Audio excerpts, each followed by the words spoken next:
Hi folks, so welcome back. So in this video, I'm going to cover a company from the MSME space, that is Mass Financial Services. So Mass Financial Services जो है it is a MSME lender. So majorly MSME space में present है. उनका housing finance वाला segment भी एक उनका एक सब्सिडरी है. ऑल्सो एक उनका कमर्शियल व्हीकल वाला सेगमेंट भी है. So company is fairly diversified into across the segments. And उनका अगर देखो presence it they are present in 13 states and they have around 208 branches. उनका एयूएम का साइज कितना है? Their AUM size is around 13,800 crore. So उनका डायरेक्ट कॉम्पिटिटर बेसिकली देखो तो इन दिस एमएसएमई एंड ये हाउसिंग फाइनेंस एमएसएमई स्पेस में it would be mostly 5 star business finance हो गया and SBFC finance. So 5 star and SBFC जो SBFC specifically देखो they grow at around 28 29 30% के आसपास का ग्रोथ है. एंड उनका गाइडेंस भी वही रहता है 25 30%. 5 स्टार जो बोलता है they they guide to grow by around 25%. उनका अभी बीच में मतलब बहुत प्रॉब्लम हो गया but they are also now gradually improving stabilising हो रहे इन देयर एसेट क्वालिटी में. स्पेसिफिकली उनको एसेट क्वालिटी में प्रॉब्लम हो गया था. एंड मास जो है they guide usually to grow by 20 to 25%.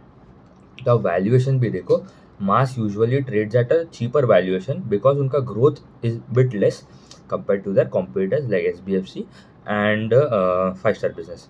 But mass का एक अच्छा है कि उनका एसेट क्वालिटी जो है they have maintained it very well this quarter. थोड़ा बड़ा है but comparing to the likes of 5 star हो गया एसबीएफसी हो गया उन्होंने भी क्रेडिट कॉस्ट का गाइडेंस बढ़ा दिया है but they are well under control. तो मतलब asset quality is very good. Growth थोड़ा थोड़ा म्यूटेड है. their AUM grew by 18% in quarter 2 of FY26. The total income में ग्रोथ है अराउंड 25% एंड पैट में ग्रोथ है अराउंड 18%. तो करंटली उनका जो AUM का मिक्स जो है उसमें से अगर देखो तो 75% ऑफ द AUM जो आता है it is contributed from the MSME space. तो माइक्रो एंटरप्राइज वो लोन वाला है तो that is basically they lend to retailer shopkeeper kirana store को चला रहा है उनको लेंड करते हैं. फिर एक एसएमई लोन्स वाला सेगमेंट है दैट इज़ अराउंड 34%. वो हो गया आपके डीलर्स डिस्ट्रीब्यूटर्स होलसेलर्स सप्लायर्स ये सब जो होता है उनको वर्किंग कैपिटल के लिए जो लोन चाहिए वो प्रोवाइड करते हैं. फिर एक उनका टू व्हीलर वाला सेगमेंट है दैट कॉन्ट्रीब्यूट्स टू 7%. फिर एक उनका कमर्शियल व्हीकल वाला सेगमेंट है दैट इज़ अराउंड 8%. फिर एक उनका सैलरी पर्सनल लोन वाला सेगमेंट है दैट इज़ 9%. एंड फिर उनका एक सब्सिडरी है मास रूरल हाउसिंग फाइनेंस करके जो मॉर्गेज लोन्स देते हैं mortgage financing similar to housing finance company like India Shelter Home First Aptus affordable housing specifically देखो तो दैट इज़ अराउंड 6%. सो अभी इनका अभी रिटर्न रेशियोज अगर देखो तो इनका R O A was around 2.85. Last quarter 2.84 था quarter and quarter. And R O E stand at around 14.3 versus last quarter of 13.8. तो significant improvement in the return ratios as well. Currently उनका cost of borrowing देखो it has come down as repo rate का जो help आ रहा है उनको repo rate के cuts का जो हेल्प आ रहा है. तो बेसिकली वो हो गया around 9.62 versus 9.8 quarter and quarter. And उनका ओपेक्स मतलब operating expense to the percentage of the total AUM अगर वो रेशियो देखो तो that is now around 2.8 versus 2.7 on a quarter and quarter basis. So company का गाइडेंस देखो for FY26, they are aiming to have a AUM of around 15,000 crores. So that comes to a growth of 20 to 25% on a YOY basis. So ये उनका main जो guidance है. And उनका long term guidance भी देखो तो they want their AUM to become 1 lakh crore in the coming 10 years. ठीक है तो मतलब उनका that is a growth of around 20 25% CAGR ही आता है. तो for next 10 years also they are predicting to grow their book by 20 25%.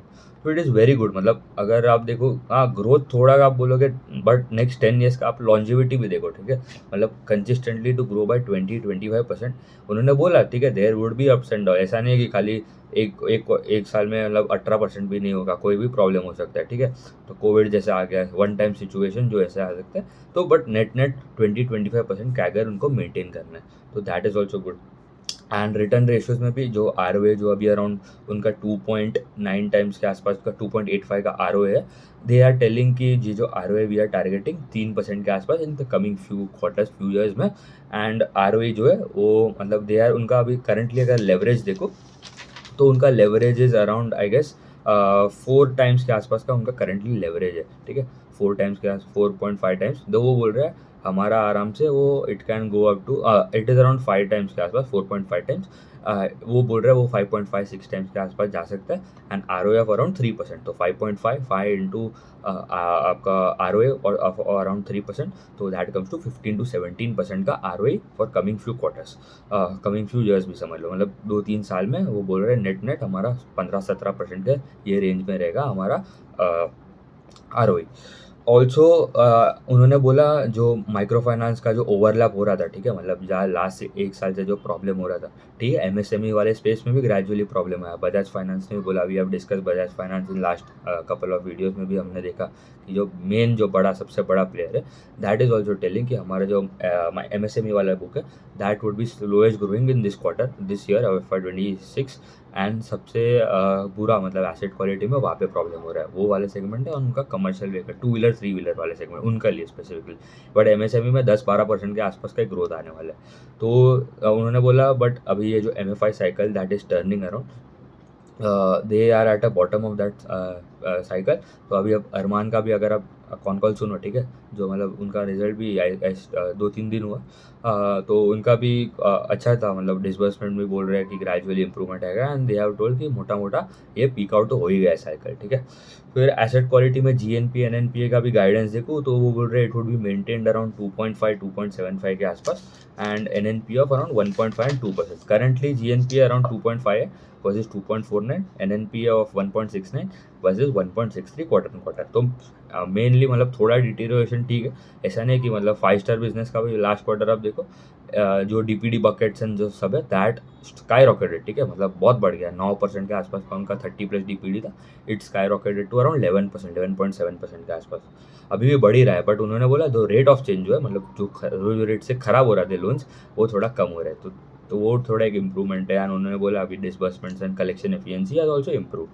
सो इनका भी अगर देखो इनका भी 1 to 30 वाला DPD अगर देखो तो that is also deteriorated to around 2.47 versus 1.91। 1 to 30 DPD basically क्या होता है, DPD stands for days past due, मतलब ऐसे कस्टमर जिसके एटलीस्ट 30 डेज हो गया फ्रॉम द 1 to 30, मतलब वो उसने टाइम पे नहीं किया, मतलब इफ़ टुडे इज़ 1 नवंबर, आपका EMI का ड्यू 1 नवंबर है, ठीक है, अभी 5 नवंबर हो गया, तो you are already 4 days due overdue of the EMI जो आपका था, ठीक है। तो करंटली यू स्टैंड, आपका जो EMI का अमाउंट है that would be in the 1 to 30 वाला DPD, मतलब अगर 1 महीना हो गया तो आपका 31 days तो हो गए, तो you would stand in 31 to 60 वाला DPD। 2 महीने भी हो गए, 2 महीने तक आपने पे नहीं किया, तो you would be in the 61 to 90 DPD। और अगर 3 महीना मिस हो गया तो you are counted as a NPA, मतलब GNPA हो गया, कस्टमर इज बैड डेट, मतलब बैड लोन्स हो गए सिमिलरली। सो उनका जो करंटली एज आई टोल्ड उनका मिक्स जो 75% के आसपास MSME है, वो बोल रहे हैं कि वो थोड़ा कम होके इन कमिंग देखो in coming 3-4 years they are targeting जो MSME वाला सेगमेंट है that would come down to 60-65% and the remaining जो है दैट वुड बी उनका 2 wheeler commercial vehicle salaried personal loan and housing finance. And housing finance वाला भी बोल दूँ कि वो साइज़ बहुत छोटा है, ठीक है, 700-800 करोड़ के आसपास का बुक है, दैट इज ग्रोइंग एट 35% के आसपास एंड वो बोल रहे हैं हम आगे जाके जैसे उनका साइज अराउंड 4,000 करोड़ के आसपास होता है we would separately list that subsidiary. तो अभी जैसे हाउसिंग फाइनेंस स्पेस में भी जब उनका लाइक कम अफोर्डेबल हाउसिंग है, स्पेसिफिकली एवरेज टिकट साइज कितना होगा, 10 लाख के आसपास का एवरेज टिकट साइज होगा वो सेगमेंट में, तो वहाँ भी Tier 2 Tier 3 सिटीज़ में economically weaker section, lower income group, middle income group वहाँ पे लैंडिंग करते हैं। ऑल्सो अभी उन्होंने वो भी बोला कि थोड़ा rejection rates still higher, they are still higher, still elevated, but आगे जाके अच्छा खासा इम्प्रूवमेंट आने वाला है। तो गुड कंपनी गाइडेंस मुझे थोड़ा कंजर्वेटिव लगा, 20-25% जो बोल रहे हैं वो कर रहे हैं, ठीक है, मतलब ऐसा नहीं है कि 18% किया this quarter, but next quarter वो बोल रहे हैं वी हैव टू, उनको थोड़ा 23-24% in the upper band of the guidance वो एग्जीक्यूट करना पड़ेगा। बट इसको मतलब उतना कोई हाई वैल्यूएशन नहीं मिलेगा क्योंकि उनका growth is little less compare to their peers like 5 star business हो गया एंड SBFC हो गया। तो SBFC बोलता है 25-30% वो उतना ही करता है या तो उससे ऊपर भी करते हैं एंड ऑपरेटिंग लेवरेज भी उनको मिलता है। For this quarter they didn't get, last quarter भी नहीं मिला था उनको एक्चुअली क्योंकि वो थोड़ा प्रॉब्लम है in this MSME space and 5 star business का मतलब बहुत प्रॉब्लम हो गया था, but now they are also improving. पहले बट 5 स्टार ने भी उनका गाइडेंस कम कर डाला था फ्रॉम 30% to 25%। तो stock derated from a price to book of around 4.5 times at its peak to around अभी 2.5-2.7 टाइम्स के आसपास है, अभी तो अराउंड 3 टाइम्स हो गया, ठीक है। सो मतलब यहाँ पे अगर आप ज़्यादा गाइड करते हो एंड अगर आप कम करते हो तो दैट इज़ बैड। बट अगर आप मतलब गाइडेंस ही कंजर्वेटिव है, ठीक है, मतलब 20-25% इज़ गुड गाइडेंस। ऐसा नहीं है कि मतलब बहुत ख़राब भी है, मतलब 10-15% भी नहीं, बट ठीक ठाक है। Reasonable guidance, reasonable growth, decent asset quality and strong asset quality बोलूँगा, डिसेंट है क्योंकि कॉम्पिटिटर्स के थोड़े डिटीरियरेट हुए, SBFC का भी हुआ एंड 5 स्टार का भी हुआ है। तो ठीक है, उतना ही रखते हैं। Thank you.